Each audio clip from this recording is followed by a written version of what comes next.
Que vous avez ébélé de partout dans le monde pour nous la à travers elle nous suivi. Merci. La confiance, la attention, vous continuez à copier sa vie sur les Abino, Christelle Mamoulou, l'uranium de la presse congolaise, vraiment. Quand elle est Sarabino, c'est elle nous suivi, Ming comme ça là, Toloba Mingité. Merci, Naba remarque, Nabino, merci, Naba appel, Nabino, merci, Naba message. Kofi Ngande Izamabe ceux qui au monelo CP sauté pas nga surtout numéro na biso za wana no Christelle Osaki boto CP là na moté petit message et non au vandika bandi Kofi nga c'est pas du tout bien parce que biso tozane na moi makasi bino lemso suppose na kasa malili na o bi ozobunda na malili surtout neige les oko ya makasi ba malili ba mbula ezobeta kuna na bamboka na bino ya libanda bozokemba kande bozokemba na musana bino po bozoma ba infracap so pende to kemba na samo ipoto le bino ba news ezate ke tant tout le bino ba news bino bo fingra biso et aussi kitoko te bo encourager biso pour te informer bino merci na batu so na biso depuis globe terrestre tous on a toujours pour na ko se plus bino pour na ko informer bino le lo na mbele bino moko ya bandeko na biso congolais bino mo boyebi makambo le bongo le 25 février 2018 et kozaki mbongo liwa ya batumi ba tubenga bamba héros ndoko na biso moko congolais akufaki bon na mboka Équateur pe na Kinshasa ndeko Rossi Chimanga Mukindi watika kibiso depuis le 25 février 2018 na Kinshasa lelo toza bongo le 13 mars depuis liwa na ye jusqu'à présent position zo banate par rapport à Ebembe ya Rossi position zo banate to ebite soki tozo kendi wapi na ebite soki Ebembe ya Rossi mamba sala ngo pe lokola Ebembe ya Chichi parce que Ebembe ya Chichi siko ba congolais ming ba position na ngote to monaka Ebembe ya Chichi ba bimisa babimisa ba tombe ya Chichi ke bakundiye bakundi na Belgique otile position vraiment banate bandeko baza mieux placé ne bayebi lokola biso toza mieux placé te moto bonza te ndepe to comme mona ya Rossi basali ba polo comment publier na ba tombeau que déjà bakundi Rossi Chimanga aza toujours na morgue ya Mama Yemo alors Mama Yemo voilà nous avons un petit frère nae nous avons déjà beauté comme on a bongo merveille Kabangu azabongo ndeko ya Rossi Chimanga yewana to peut faire que journal par rapport ya ndenge makambezo se déroulé ba programme eza kili to ka programme ya Rossi corps kobima le 15 mars pour le 17 mars mbutu kuna nécropole to lingi famille balingi nécropole te ba combattant pe balingi nécropole te gouvernement lingi nécropole gouvernement et boy autopsie gouvernement boy donc makambezo to banda le coton kana nzela o ba lobby o ba sali et on tonga to précision makambu nyonso et pas ndeko ya Rossi to tout ne peut par rapport ya collecte bandeko na biso ba congolais ou vanda libanda mboka merci na initiative on ezaki kitoko vraiment to sepela kinango to bana mona on va même le kana Facebook na sur na page na Facebook na bana mona ngo mbongo ndenge zo matati comme ki na somme wana ya 22 000 quelques euros si je me trompe pas et tout na somme wana sur déjà c'est comme la destination c'est comme na mboka famille to mais moi que ko expliquer biso par rapport ya makambo so on a aussi kolobela Bino, bonjour. Bonjour. Boni. Oui, sentez-vous bien. Boni famille, boni nandaku, boni papa, maman, toute la famille. Oui, toute la famille, toza moi bien. Vous voyez, c'est constant, c'est la bisoba africain. Mais sous bako c'est mon temps, même sous bako c'est mon temps. Mais toza moi bien. Vous voulez la cacher chaque jour? Oui, chaque jour toza on a pour nous là. Mon toza qui est trop cher pour nabiso. Merveille, Batuming, Baby Rossi, Soupe Baby Rossi, Baby Rossi, combattant, Rossi, Ndenge Batus Babana, Kolobon, Ndenge na bon, Kobetel Sol, na Ye, qui Rossi a retravaillé na Batu ya communauté internationale, Rossi. Azalaki professeur Rossi Azalaki na parti politique né Rossi Azalaki pembe na Martin Fayulu toyoka yoka mambebe na bitoko oko expliquer bato bazolanda bamsu lemsu babika Rossi po bamsu batunanga yingo Rossi ngo Azalaki na tozaka je suis Rossi ko ayeko yeba na kara na liwa na ye. Oui, ici il faut relobela mon grand frère aussi. D'abord Aza assistant Azo et moi un belé assistant à révérend Kim et aussi à Kokufa assistant à Ipen. Rossi a bandé qu'on travaille ensemble avec Martin Fayoulou. Mais à un moment, il s'est décidé dans Monaye qu'il y a ça le mouvement politique naé. Un mouvement politique avec un collectif 2016. Avec un seul objectif, il a ramené Kabila Kolongola Kabila au pouvoir le 19 décembre 2016. C'est le mouvement avant le 19, c'était précisément le 14 décembre 2016 que le mouvement a créé. C'est le mouvement le 14 décembre pour nous bengana qui fait un mandat à Kabila le 19 décembre. Alors mouvement on a ça qui siège dans Ozala. Oui, bazaki juste nanga banama Ndjengele. Place ne bandé ko se réunit chaque dimanche. Place na mongo zaki on a réunion wana. Aussi nangaba parce que photo qui était vraiment sous na commune ngaba ngoli sous poto mekoso la mom kito mekosa sous ba témoignage li sous ya quartier par rapport à liwana malgré ça mbutu bozo banga caméra pona makambo kana biso aussi nangaba iloko nini o esala ke ba cibler aussi surtout na bande ko na biso to ba la police gouvernement tout ça gouvernement général. Oui, aussi mo ke nazaki initiateur à Marmebele. Autre tu es bien zela na biso université wana pona ko bimati rond-point ma boule salama mo ebele so bandeko bazana poto ba umeli mwandambo mais siko bazana information ma boule salama mais siko to solo ba boaki mabele moko ya jaune. Rossi a été parmi les initiateurs à telemisa nga mona ba jeune nyonso côté wana pour ba se mobiliser afin que côté wana ba boaka mwazeli wana ba boaka. Donc après wana ba sala ipe sur le côté tili wana. Donc ma belle tout le monde en dirait l'université bana depuis Capella ti la rompenga avant comme un rompenga ba wana côté qui barmo ba benga qui pe ba la pipe me wana donc souke la wana donc il y a une initiative ya oui il y a une initiative na ye abimisa presque groupement mon groupe ba jeune belé pour na kotambola koloba non nzela na biso ko za la boité ngaba doit changer tellement que ça côté après sa Capella des bazo qui côté na nyonso ba ki se je vous appelle so bateau ba yekin ba komona ke côté on ezaka na mabela jaune ka Rosa zaki moko ya ba congolais wa zaki ko bunda pona mboka mingi pe pona commune ngaba. Oui, surtout beaucoup plus pour la commune ngaba, il voyait pas les intérêts personnels. Ande kotala oya batu nyos et tant azo bunda pona ngaba wana na ko apprendre ya bandeko bazo tala biso a comment déjà na lemba. Pour dire que non ande ko bunda raté pour na intérêt na ye c'est pour na intérêt nga bunda pour na lemba na bundi pour na ngaba parce que azali pe muto le gars kuna pesa parmi commune o eza na kati ya Kinshasa aussi alonga ki ngaba kendo fa na lemba c'est ça. Merci merveille toko yeba toko une étape nini siko étape ni toko milongo par rapport ya makambo ya Rossi mon butu ezali moi compréhension pe incompréhension ezali parce que bato yebi que autopsie déjà salama yebi que programme déjà salama mais na grande surprise na biso to yeba que programme na ne bimite autopsie na ne salamite toko yeba toko.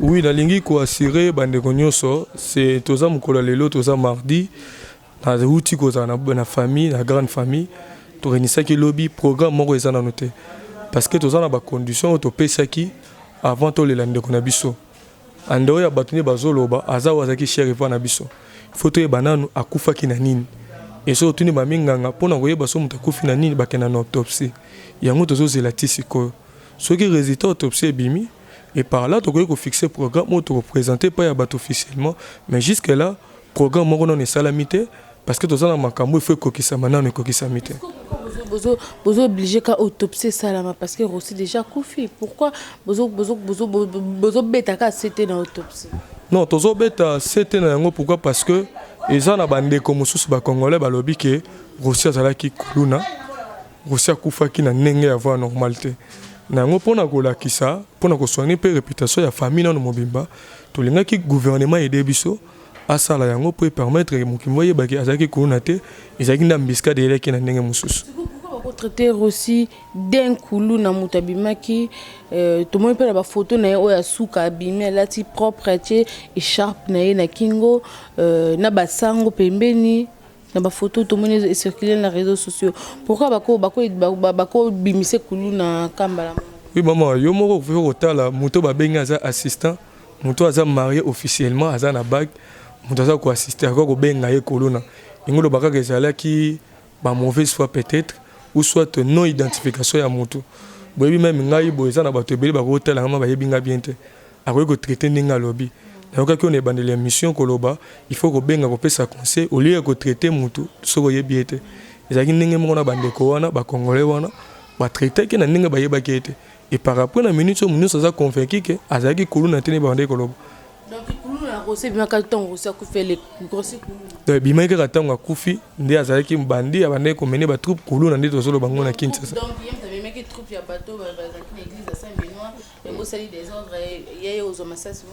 Oui, yango ndenge bandaki kolobama mais seke ezalaki si mokolo wana ya messe aussi abimaki te parce que sango oyo esika wana apekaki bango kalobi ke non lelo moto abima te comme gouvernement aboyi tobima te totambola te avandaki mpe na kati à un moment il fallait somba papier mosusu wana ye kaka moko mpo abandaki kotoka abimi akende kosomba na kobima ye kosomba wana okeli wana ezalaki kaka wana na kozonga boye aye kozwa masasi.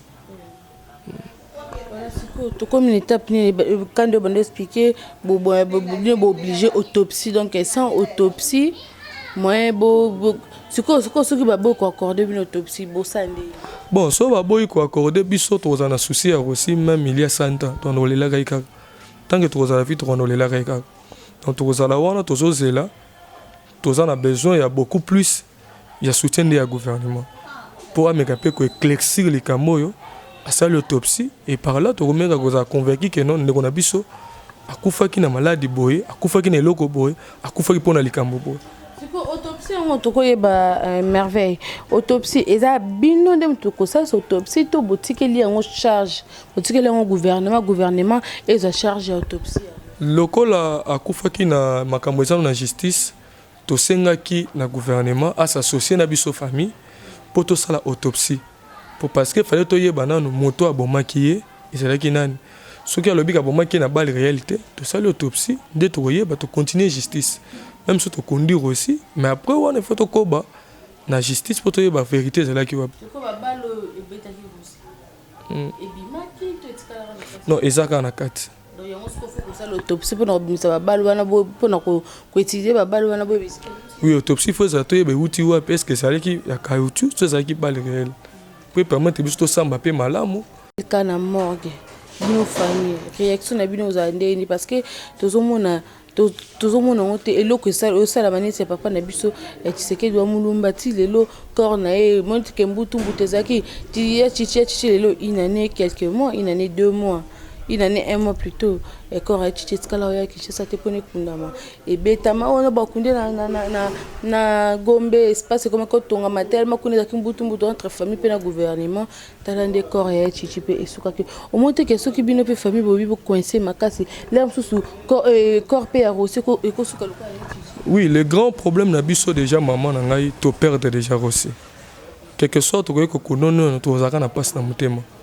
Mais les camarades biso kozala teke ba kunda aussi mais les camarades biso kozala ba honorer aussi et parmi na ko honorer faut to yebisa bana na yo bazana bana mike aussi akufelaki na nini poso to lobi ka akufelaki na bal organiser ki bal réalité on monite ke bana ba kokola l'information moko ya mabe mieux vaut avant na ye to zana passe na mitema to zozela kino mukolo oyo gouvernement ko sunga biso ba pesi biso temps ya kosala autopsie na koyeba réalité les camarades zalaki nini de par là to ko ki gouvernement raisonne les autres sabino pour na autopsie ezo linga te bo salisa to ezo zelisa bino to expliquer bande ko bazolando lem susu baza besoin ya éclaircissement. Bon jusque là gouvernement pesa ki biso 2 semaines auto côté za semaine ya suka parce qu'on a semaine on est na suka no to koyeba tant on va pesa biso ba 6 autopsie est-ce que zalaki volonté na bango ou soit bazolinga te. Mais dans le monde na gouvernement semaine on va pesa ki biso ya mibale yango to côté tote la ngona nuti na suka nde to yeba résultat bango ba kopesa biso. Ta famille baza accompagner le gouvernement le bolande longo to bino bozi charge botike ka bango. Non toza na famille en dehors famille monisco eza wana gouvernement pezali les 3 branches wana to sangani pona olanda likambo yango aussi. Ndeko merveille alors ndeko merveille et ça la bino ndeni comment na publication sur Facebook et au bakundir aussi tombe déjà bazo publier na ba réseaux sociaux Bino mo famille tant bo mona ki. Oui, personnellement nga mona tala ki ya oya tombe. Tant to mona ki yango esala ki biso passe. To yebite biso ba africain ba to mwindo. Olenge nini to raisonnaka. Parce que passe ça ba to mususu ko yeba yango te. Ezala moto mususu azana besoin amona corps ya Rossi ayebiete amona yango. Aza peut-être na ba émotion moko boy. Yo tango publier déjà le bic déjà ba kundi sans que famille ait annoncé non vraiment et ça là qui biso bien te. Nazala ki na papa leki le dimanche de me gars la publication mususu to sepela ki vraiment na ngote puisque non officiellement non to PC programme mokote ba mususu batie ba tomo mususu même batie tomo ba zape pembeni wana je ne sais pas comment bossa la rango na internet mais biso vraiment na famille to sepela ki na ngoma kaste. Et bien, il y a Rossi paix à son âme, et Rossi Chimanga Mukendi paix à son âme. Un jour, il a sorti à Corbino Moko, en tant que yo Moko no merveille. Au Santarande, il y a jour corps, il y a Rossi Kobi. Oui, nous avons les anges, comme Yemo Bande Koloba, c'est un héros. Et héros, Boyebi et Bemenez, Arana Bamplé. Bissomo Tozomo na Angé Wana, mais Toza Kosasire, na Mokana Bisso, sécurité Zali. Comment est-ce qu'on peut protéger corps ya Rossi. Nous savons que vous avez vraiment danger makasi mais toujours prétendre que non ba lettre to côté ça qui na au niveau du gouvernement même na MONUSCO to aux assurance à sécurité malam. Parce que ndenge Rossi akufela ki la msumo mbutu tout ce ko bima la msusu bato bako linga ba se révolter parce que tozo kane bato zo kana déjà jour wana ngole msusu peut-être gouvernement tema zo kane bato zo kane la jour wana peut-être yango zo finate.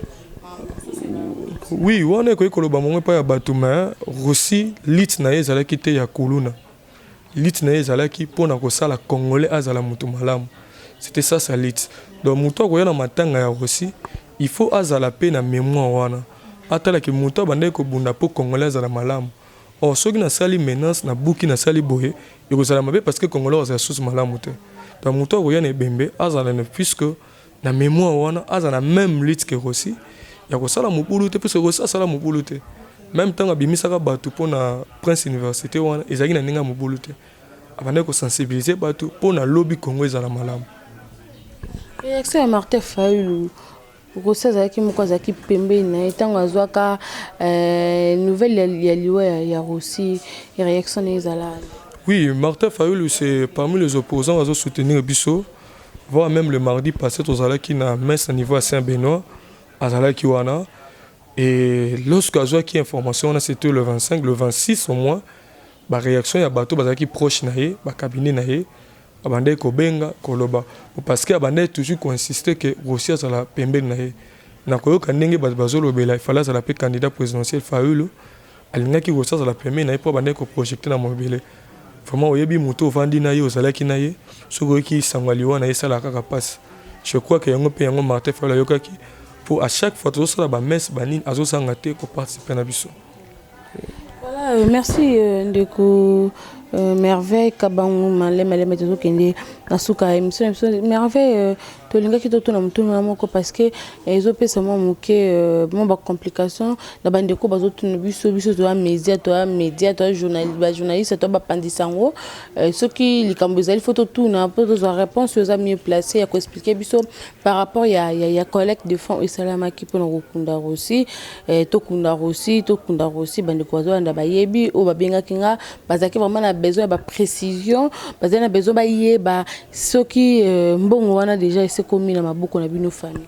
Oui, ya liboso na ko remercier bandeko wana malgré tout makamebena to monité mais pour l'initiative la mona remercier on a lingina pesa précision mona ba opinion nyoso bazo batnos bazo na biso ke mbongo wana to yokaki le code na bino yokaki pe mais jusque là na maboko na biso na ne comité tant nazo ba maboko na biso parce que la dernière décision ekoyaki na famille que mongo mon côté ekoya au moins que son ngo sunga ngai merveille naza disponible mais son ngo sunga Rossi soit le bota mobimba ezaka ke papa mais ninge bandeko basolola ki yango biso bazaki na même pied d'égalité que biso te biso lingaki nyoso zoya olingo sunga il faut contacter papa de précision jusque là ya mbongo wana na famille nanu to réussir yango na maboko te.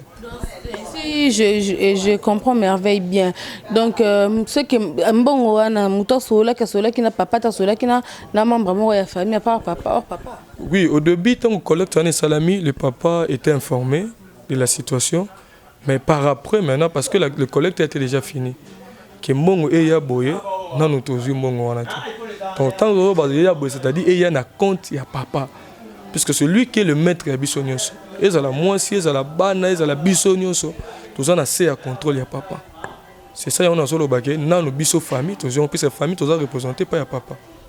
Toyokaki parce que apandisa toyokaki ke bandeko na biso ya libanda mboka bandeko na biso ya diaspora basaki collecte wana balingaki bazoki mbongo wana batinda ngo na kombo ya Iget Chimango azalaki épouse ya Rossi Chimanga bino nde siko famille mtu bozo kale.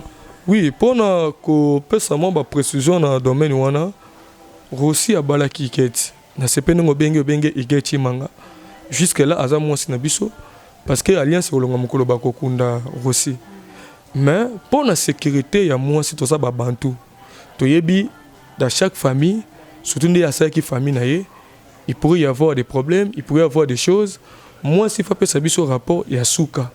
Donc on a fait ça rapport. Donc par rapport à ma caméra collègue dans la famille, et ça la malamu ça la mabé. Rapport il y a couple na bango mi couple na bango mbala tikinini eloko banosa manini mais ce que pour na sécuriser ba mongo to goya moi ça ko simba yango te ezate que nos familles a aussi ba iba sans capre no sauter et ça justement to lingi to sécuriser moi aussi parce que na minute za na sia zolela parce que mundaza na sene ebita ko kende banki ndenge nini pona ko kende ko mbongo bandeko ba kotizaki yango to senga ki na bandeko wana ndenge to zoyoka soki za na kombo ya mwasi ba transmettre yango na kombo ya papa pour ekosunga ça fait comme papa là msusu pe na minito batu bayebi ke papa ya Rossi Chimanga comme on a un tel msusu bakolinga ba contacter peu parce que ko pesa numéro là msusu bakolinga ba contacter pour basola na papa ben numéro papa na yebi ke numéro papa déjà ezali e batu bazana ngo me ko bandela ngo lisusu pour na ba ola msusu ki bako olanda te. Oui, le nom de mon père c'est Fernand Chimanga Mukendi Mboyi. Oui, c'est lui qui est notre papa. Yemtazawana, c'est Bisotosa Aponaye. Sotosa Otoza Lelo et Zapona Papa Wana. Et on tolobaki, tolingaki te ko tia moi désordre wana. Que nous ça arrivait pas naïe. Donc même chose numéro nangai, au moins à fin de compte, na retourne kaka no toko me pas ya papa. Au moins que so na zo répéter bien moi so ngo ngai moko merveille. Oui que non merveille na ndoki liwande ko na yo.